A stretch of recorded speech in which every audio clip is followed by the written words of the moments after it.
नमस्कार, मैं जितेंद्र कुमार सक्सेना। आपका मेरे channel maths by Jitendra Kumar Saxena channel पे स्वागत है।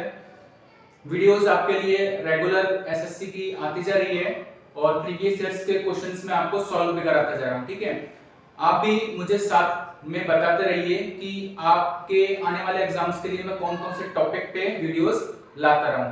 ठीक है, हालांकि मैं आपके लिए प्रीवियस ईयर्स के जो क्वेश्चंस है ये मैं आपको सॉल्व कराता ही रहूंगा। देखिए, सबसे अच्छा अगर रामबाण कोई है तो वो यही है कि आप इन क्वेश्चंस को सॉल्व कीजिए। जितने आप प्रीवियस ईयर्स के क्वेश्चंस को सॉल्व करेंगे उतना ही आप निखर कर आएंगे और उतना ही जल्दी आप मैथ्स में चीजों को समझ पाएंगे। ठीक है, तो मैंने आपको जैसे कहा, आप मुझे कमेंट करके भी बता सकते हैं कि आप कौन कौन से टॉपिक्स पे वीडियोस चाहते हैं। ठीक है, तो आइए देखते हैं हम पिछले कुछ सालों के जो प्रीवियस ईयर्स के क्वेश्चंस हैं इसमें से आज मैंने कुछ क्वेश्चन सेलेक्ट किए हैं और आज हम इन क्वेश्चंस को सॉल्व करेंगे। ठीक है, तो बिना किसी देरी के पहले क्वेश्चन से आइए शुरू करते हैं।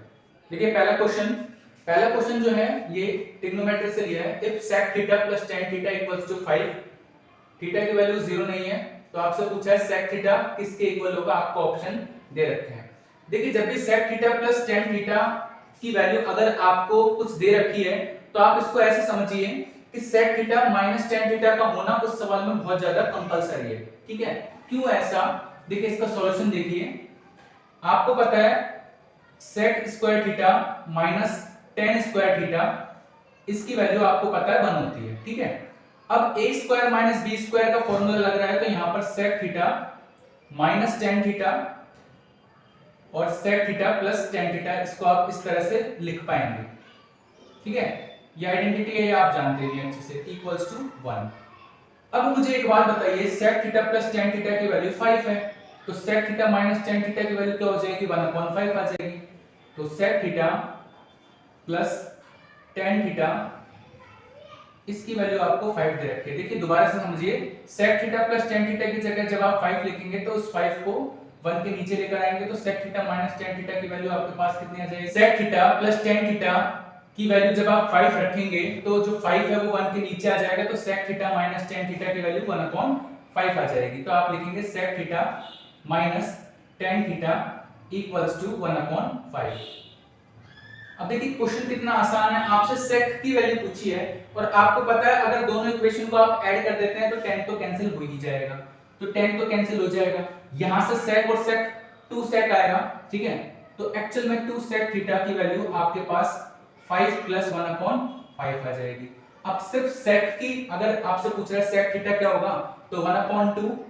ठीक है, ये जो 2 है ये डिनोमिनेटर में आ जाएगा 1/2, 5 प्लस 1/5, यानी जो ऑप्शन नंबर जो सी है, देखिए यही ऑप्शन सेटिस्फाई कर रहा है तो ऑप्शन नंबर जो सी है वो इसका सही आंसर हो जाएगा।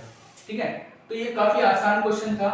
मुझे आपको ये समझाना पड़ता है कि sec theta plus tan theta की अगर वैल्यू आपको गिवन है तो आप कहीं ना कहीं sec theta minus tan theta इसका यूज कीजिए, क्योंकि आपके पास एक आइडेंटिटी भी है। आइए अगला क्वेश्चन सॉल्व करते हैं। देखिए, नेक्स्ट क्वेश्चन ये भी ट्रिग्नोमेट्री का ही है। sec theta plus cos theta equals to 32 और आपसे वैल्यू पूछी है sec square theta plus cos square theta की वैल्यू क्या होगी। बहुत ही आसान सवाल पूछा गया है। सबसे पहले sec theta plus cos theta की वैल्यू अगर आपको 32 है तो आप दोनों तरफ स्क्वायर करेंगे। ठीक है, जब आप LHS और RHS दोनों साइड आप स्क्वायर करेंगे तो आपके पास क्या आएगा, sec square theta plus cos square theta और 2 multiply sec theta multiply cos theta. तो आपको पता है sec और cos एक दूसरे को कैंसिल कर देंगे तो सिर्फ 2 रह जाएगा। ठीक है, और यहाँ पर जब आप 32 का स्क्वायर करेंगे तो 1024 आएगा। अब आपसे वैल्यू पूछी है sec square theta plus cos square theta की, तो यानी कि इस 2 की यहाँ पर जरूरत नहीं है तो आप इस 2 को RHS में ले जाके माइनस कर लीजिए। तो 1024 में से जब आप 2 को माइनस करेंगे तो ऑप्शन नंबर जो भी है इसका राइट आंसर हो जाएगा। बेहद आसान सवाल था, सिर्फ आपको a प्लस b का होल स्क्वायर इसको करना था। आइए अगला क्वेश्चन देखते हैं। देखिए, नेक्स्ट क्वेश्चन है simplify sin cube x plus cos cube x upon sin x plus cos x। इसको सिंप्लीफाई करके ऑप्शन में किस तरह से चेंज कर सकते हैं। आप देख पा रहे होंगे a cube plus b cube का फॉर्मूला लगा हुआ है, तो a cube plus b cube का जो फॉर्मूला है उसको आप किस तरह से लिखोगे। a cube plus b cube के लिए आप लिखोगे सबसे पहले a प्लस बी, और इसको आप किस तरह से लिखेंगे, ए स्क्वायर प्लस बी स्क्वायर और माइनस ए बी। इसी तरीके से आप इस फॉर्मूले को लिखते हैं, और अपॉन में आपके पास चल रहा है sine x plus cos x. तो डियर स्टूडेंट्स ये तो कैंसिल हो जाएगा। अब sine square x plus cos square x की वैल्यू तो आप जानते हैं 1, और minus sine x cos x.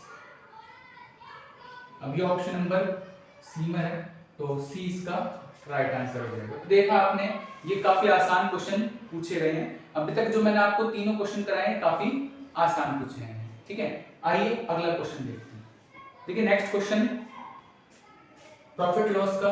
A shopkeeper gains 20% in place of 16% loss if the selling price of an article is increased by rupees 3 to 4, the cost price of article is, ठीक है। एक shopkeeper को 20% gain हुआ 16% loss की जगह पर।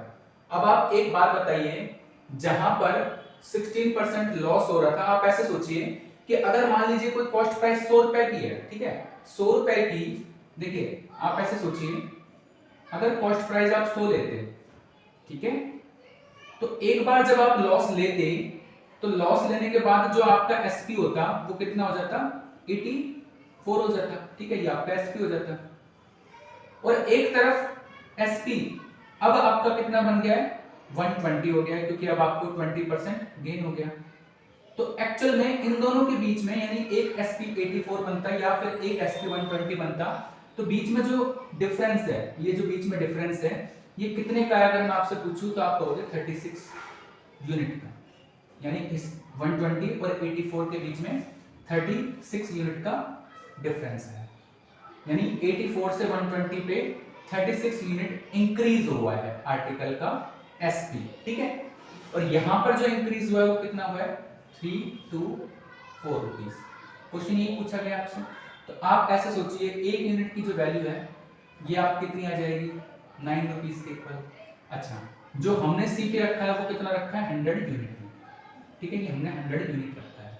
तो अगर एक यूनिट 9 की है तो आप बताइए 100 यूनिट जो है उसकी वैल्यू कितनी आ जाएगी, तो इसकी वैल्यू आ जाएगी 900 रुपीज, ठीक है। तो ऑप्शन नंबर जो ए है वो इसका राइट आंसर हो जाएगा। आई होप आप इसको समझ पाएंगे। आइए अगला क्वेश्चन देखते हैं। देखिए नेक्स्ट क्वेश्चन है आपके लिए, if triangle XYZ congruent triangle LMR then M plus X plus P। आपको दो ट्रायंगल कॉन्ग्रुएंट दे रखे हैं, ठीक है। अब कॉन्ग्रुएंट अगर दो ट्रायंगल हैं तो शेप और साइज इक्वल होना चाहिए दोनों ट्रायंगल्स की साइड के लिए। देखिए आप इसको ऐसे समझिए, यहां पर सबसे पहले जो पॉइंट दे रखा है या जो वर्टेक्स आपको दे रखा है x और यहां पर l दे रखा है, ठीक है। अब x के अगर सामने आप देखेंगे, x के ठीक सामने 2p + 2 दे रखा है, और यहां पर x है, यहां पर सबसे पहले l है, तो l के ठीक सामने क्या दे रखा है, 8। यानी x के सामने 2p + 2 है और l के सामने है 8, तो ये दोनों इक्वल कीजिए आप। तो 2p + 2 इसकी वैल्यू आपने 8 के इक्वल की है, तो यहां से जब आप इसे सॉल्व करेंगे तो p की वैल्यू कितनी आ जाएगी, 8 में से आप 2 माइनस करेंगे तो 6, और 6 में 2 से डिवाइड करेंगे तो p की वैल्यू आपके लिए 3 आ जाएगी, ठीक है। आगे चलते हैं। यहां पर इस ट्रायंगल में सेकंड जो वर्टेक्स आपका y है और यहां पर m है, ठीक है। अब y के सामने ठीक 7 है, ठीक है, और यहां पर m के ठीक सामने 2x - 1 है, तो 2x - 1 ये m के ठीक सामने है और यहां पर y के ठीक सामने है 7। तो जब आप इसे सॉल्व करेंगे तो यहां से x की वैल्यू कितनी आ जाएगी, -1 RHS में आके पॉजिटिव हो जाएगा, 8 और 8 में 2 से डिवाइड करेंगे तो 4, ठीक है। इसके बाद z तीसरा पॉइंट और यहां पर तीसरा पॉइंट r है, ठीक है। अब z के ठीक सामने कौन है, 2m + 1, और यहां पर r के ठीक सामने कौन है, देखिए r के ठीक सामने है 5, तो ये 5 के इक्वल हो जाएगा। तो पॉजिटिव 1 है, RHS में आपके नेगेटिव हो जाएगा तो 4, और 4 में 2 से डिवाइड करेंगे तो m की वैल्यू आपके लिए 2 आ जाएगी। अब आपसे क्वेश्चन पूछा है कि m + x + p तीनों को आप ऐड कर दीजिए, तो यहां से जो आपका आंसर आने वाला है वो C, ऑप्शन नंबर जो C है 9, ये इसका राइट आंसर हो जाएगा। ठीक है। तो मैंने आज आपको कुछ ही क्वेश्चन कराए हैं, ठीक है, जो मुझे लगा कि ऐसे क्वेश्चंस रिपीट होते रहते हैं और आप इनकी प्रैक्टिस आसानी से कर सकते हैं, ठीक है। अगर आपको ये वीडियो अच्छा लगा है तो आप अपने फ्रेंड्स के साथ शेयर कर दीजिए और चैनल को सब्सक्राइब कर दीजिए, वीडियो को लाइक कर दीजिए। Thank you so much.